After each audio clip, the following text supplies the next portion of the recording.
નમસ્કાર વિદ્યાર્થી મિત્રો, મારી યુટ્યુબ ચેનલ ઇંગ્લિશમાં આપ સૌનું હાર્દિક સ્વાગત છે. મિત્રો, આજનો વિડીયો એ સ્ટાન્ડર્ડ 7 એટલે કે 7મા ધોરણમાં જે નવી અંગ્રેજી આવેલી છે, બરાબર, એનો યુનિટ નંબર 1 જેનું ટાઇટલ છે વોટર. હવે એમાં ઘણા બધા અલગ અલગ સેક્શન આપેલા છે. એમાંનો એક સેક્શન એટલે કે રાઇટિંગ. તો આજે આપણે સ્ટાન્ડર્ડ 7 યુનિટ 1 વોટર એનો રાઇટિંગ સેક્શન વિશે આપણે અભ્યાસ કરીએ. ખૂબ જ નાનું સેક્શન છે મિત્રો, અને આ સેક્શનની અંદર આપણે એક પંક્ચ્યુએશન માર્ક વિશે સમજ મેળવવાની છે. તો ચાલો આપણે એક પછી એક એક્ટિવિટી જોતા જઈએ.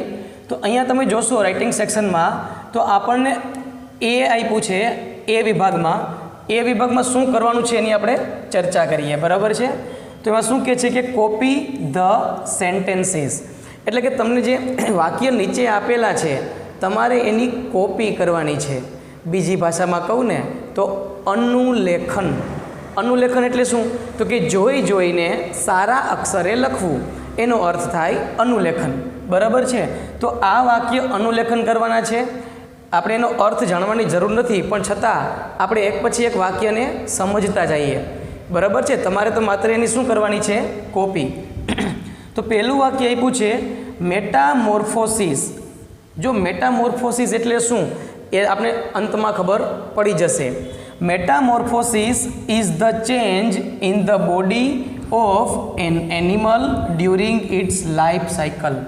જ્યારે કોઈ પણ પ્રાણી હોય ને એની લાઈફ સાયકલ હોય છે, એટલે કે જીવનનું જે ચક્ર હોય છે, જેમ આગળ વધતું જાય ત્યારે એના બોડીમાં શું આવે?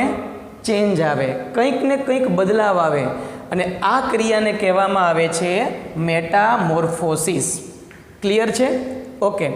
Metamorphosis happens in insects like butterflies and frogs. આ પ્રક્રિયા મોટે ભાગે કયા પ્રાણીમાં જોવા મળે છે? તો કે બટરફ્લાઇઝમાં અને ફ્રોગ એટલે કે દેડકો, પતંગિયા અને દેડકામાં આ ક્રિયા આપણને જોવા મળે છે. શું કહે છે? જુઓ ત્રીજું, a butterfly starts its life as an egg.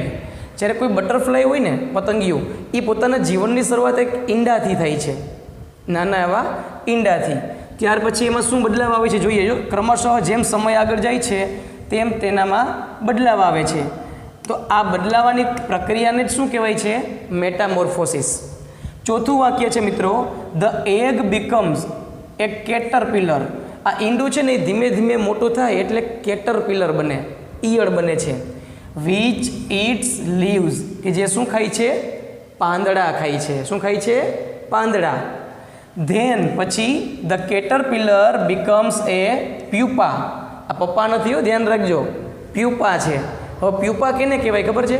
તો કે જ્યારે પતંગિયું એકદમ કેટરપિલર એટલે કે ઈયળ અવસ્થામાં હોય અને ત્યાંથી જ્યારે પુખ્ત અવસ્થા પ્રાપ્ત કરે, આ બંને વચ્ચેના સમયને કહેવાય છે પ્યુપા, બરાબર.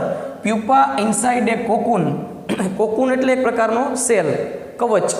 એ કવચની અંદર પ્યુપા છે ને, કેટરપિલરમાંથી પ્યુપામાં રૂપાંતર થાય છે.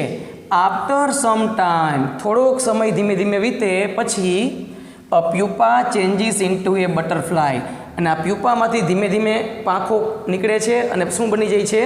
એક સંપૂર્ણ પતંગિયું. તો આ રીતે એનો જીવનચક્ર છે ધીમે ધીમે આગળ વધે છે. તો આ ક્રિયાને શું કહેવાય છે? તો કે this process is called metamorphosis. આ પ્રક્રિયાને મેટામોર્ફોસિસ કહેવામાં આવે છે. તો ક્લિયર છે મિત્રો? તમારે તો માત્ર શું કરવાનું છે? આ વાક્યને સુંદર સુવાચ્ય અક્ષરે લખવાનું છે, બરાબર. ત્યાર પછી બી એક્ટિવિટીમાં શું કહે છે આપણને? તો કે listen to your teacher and write. હવે તમારા શિક્ષક તમને જે કંઈ પણ લખાવે એ તમારે લખવાનું છે. તો આને કહેવાય છે, શુદ્ધ ગુજરાતીમાં કહીએ તો શ્રુત લેખન. એટલે કે જે વસ્તુ સાંભળીને તમે લખો છો, બરાબર, એને કહેવાય છે શ્રુત લેખન. ત્યાર પછી આપણે એક્ટિવિટી સીની ચર્ચા કરીએ મિત્રો. આમાં ઘણું બધું શીખવા જેવું છે. એક્ટિવિટી સી, માત્ર 3 જ એક્ટિવિટી આ સેક્શનમાં આપેલી છે. એમાં સૌથી અગત્યની એક્ટિવિટી આવે છે સી. શું કહે છે? Correct punctuation and capitalisation. કે તમને નીચે જે વાક્ય આપ્યા છે ને એમાં તમારે પંક્ચ્યુએશન મૂકવાના છે. પંક્ચ્યુએશન એટલે શું? પહેલાં આપણને એ ક્લિયર હોવું જોઈએ. પંક્ચ્યુએશનનો અર્થ થાય છે વિરામ ચિહ્ન. અલ્પ વિરામ છે, પૂર્ણ વિરામ છે, comma, inverted comma, double inverted comma, exclamation mark, question mark, આ બધાને પંક્ચ્યુએશન માર્ક કહેવામાં આવે છે. તો નીચેના વાક્યમાં તમારે એ મૂકવાનું છે, પ્લસ બીજું કેપિટલાઇઝેશન કરવાનું છે મિત્રો. એટલે કે જ્યાં જરૂર હોય ત્યાં કેપિટલ અક્ષર કરવાનો.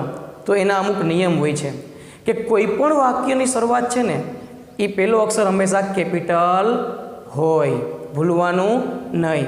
કોઈ પણ વાક્ય એની શરૂઆત હંમેશા કેપિટલ અક્ષરથી જ થાય. બીજી વસ્તુ, કોઈ પણ ગામ હોય, શહેર હોય, સિટી હોય, કોઈ વ્યક્તિ હોય, એના નામનો પહેલો અક્ષર હંમેશા કેપિટલ જ હોય. પછી ત્રીજું, ગોડ શબ્દ ગમે ત્યારે આવે, યાદ રાખજો મિત્ર, ગોડ, GOD, એમાં જી હંમેશા છે ને એનો કેપિટલ જ થાય. અથવા ગોડ રિલેટેડ તમે કોઈ સર્વનામ લખો, હી લખો કે હિમ લખો, તો પણ એનો પહેલો અક્ષર હંમેશા કેપિટલ જ થાય. અને ચોથું, આઈ એકલો હોય ને, આઈ ઇઝ ઓલવેઝ કેપિટલ. આઈ એકલો ગમે ત્યારે હોય ને એ હંમેશા કેપિટલ જ હોય, આ ભૂલવાનું નથી. તો ચાલો આપણે એક એક વાક્યને સમજતા જઈએ અને એમાં જ્યાં જરૂર પડે ત્યાં આપણે ચેન્જીસ કરતા જઈએ. ઓકે, તો પહેલું આપ્યું છે યસ્ટરડે. તો મિત્રો તમે જુઓ, યસ્ટરડેમાં વાય કેવો છે? સ્મોલ છે. આપણે મોટો કરી નાખવાનો, એટલે કે આમ આવશે યસ્ટરડે. બરાબર. હવે આઈ છે એ કેવો છે? સ્મોલ છે. તો મેં તમને હમણાં જ કીધું હતું કે આઈ ઇઝ ઓલવેઝ કેપિટલ. આઈ એકલો હોય ને એ હંમેશા કેવો હોય? કેપિટલ. જો જે ફેરફાર આવશે ને ત્યાં હું છે અંડરલાઈન કરીશ. Went to the market. તો અહીંયા આપણે શું કરવું પડશે? વાક્ય પૂરું થયું તો ત્યાં પૂર્ણ વિરામ. જ્યાં વાક્ય પૂરું થાય અને વિધાન વાક્ય હોય તો પૂર્ણ વિરામ. ફરીથી અહીં જુઓ, આઈ, તો આઈ આવશે capital. I boat rice, vegetables and milk. હવે વસ્તુ જ્યારે એક કરતાં વધારે હોય તો આ બે વસ્તુની વચ્ચે આવશે અલ્પ વિરામ. શું આવશે? અલ્પ વિરામ. એટલે કે રાઈસ, વેજીટેબલ્સ એન્ડ મિલ્ક. અને છેલ્લે જ્યારે વાક્ય વિધાન હોય એટલે શું મૂકશું આપણે? પૂર્ણ વિરામ. તો આટલા ચેન્જીસ આ વાક્યમાં થયા છે. બરાબર છે. ત્યાર પછી જોઈએ મિત્રો બીજું વાક્ય, તેમાં રિયા. તો વ્યક્તિનું નામ હોય કોઈ પણ, એમાં આર હંમેશા કેવો હોય? આમાં રિયા છે તો આર કેવો આવશે? કેપિટલ. બરાબર. આસ્કડ. હવે આ પ્રશ્ન વાક્ય એટલે કે ઇનડાયરેક્ટનું વાક્ય છે મિત્રો. તો આસ્કડ પછી કોમા આવશે. શું આવશે? કોમા, એટલે કે અલ્પ વિરામ. બરાબર. તેના પછી અહીંયા આવશે ડબલ ઇન્વર્ટેડ કોમા. અને આ વોટ છે ને એનો HW છે એ કેપિટલ કરવાનો. What are you doing. એના પછી પ્રશ્ન વાક્ય છે એટલે પ્રશ્નાચિહ્ન અને ઇન્વર્ટેડ કોમા ઓવર. તો આટલી વસ્તુઓમાં ફેરફાર થાય છે. પહેલાં રિયાનો આર કેપિટલ, આસ્કડ, પછી ત્યાં અલ્પ વિરામ, પછી ડબલ ઇન્વર્ટેડ કોમા, એમાં વોટમાં W કેપિટલ, આર યુ ડુઈંગ, પ્રશ્નાચિહ્ન, પાછું છેલ્લે ઇન્વર્ટેડ કોમા ઓવર. ત્રીજું વાક્ય જોઈએ, માય શબ્દ છે તો એનો એમ કેવો કરવો પડશે તમારે? Capital. My brother lives in. હવે મુંબઈ જુઓ સિટી છે તો એનો એમ કેવો આવશે? કેપિટલ. મુંબઈ. હવે અહીંયા વાક્ય પૂરું થઈ ગયું તો હું શું મૂકી દઈશ? પૂર્ણ વિરામ. પછી અહીંયા હી એ પૂછે તો પહેલો અક્ષર, હવે પૂર્ણ વિરામ આવી ગયું એટલે નવું વાક્ય શરૂ થઈ ગયું.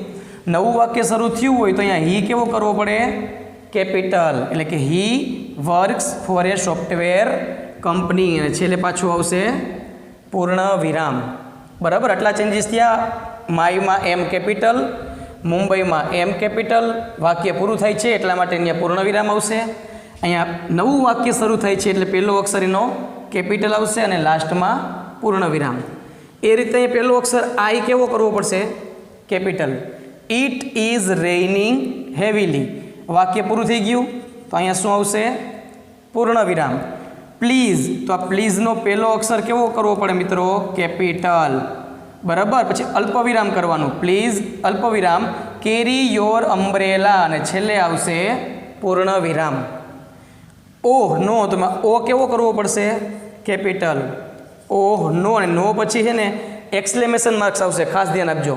ઉદ્ગાર વાક્ય છે. ઓહ નો એટલે ઉદ્ગાર. હવે આઈ છે એ હંમેશા કેવો હોય? Capital. I forgot to bring my notebook. છેલ્લે આવશે પૂર્ણ વિરામ. તો આમાં ઓહમાં ઓ કેપિટલ, નો પછી એક્સક્લેમેશન માર્ક એટલે કે ઉદ્ગાર ચિહ્ન, અને આઈ આવશે capital. I forgot to bring my notebook. તો આ બધા મિત્રો નિયમો હતા કેના? તો કે પંક્ચ્યુએશન માર્કના, અને પરીક્ષામાં આવું પૂછાવાની શક્યતા પૂરેપૂરી. તો આ નાનકડો ઝીણકુકડોક ટબુકડોક આપણો આ રાઇટિંગ નામનો સેક્શન હતો યુનિટ નંબર 1નો. તો આ સેક્શન અહીંયા પૂરો થાય છે. જો તમને આ સેક્શન રિલેટેડ કોઈ પણ પ્રશ્ન હોય તો તમે મને કોમેન્ટ બોક્સમાં પૂછી શકો છો, અને પ્રશ્ન ન હોય અને વિડીયો ગમ્યો હોય તો એક સુંદર મજાની કોમેન્ટ પણ કરી શકો છો. તો મિત્રો, આશા છે કે તમને આ વિડીયો ખૂબ ગમ્યો હશે. જો તમને વિડીયો ગમ્યો હોય તો લાઈક કરજો, શેર કરજો અને સબસ્ક્રાઈબ જરૂર કરજો. અસ્તુ. જય હિન્દ, જય ભારત.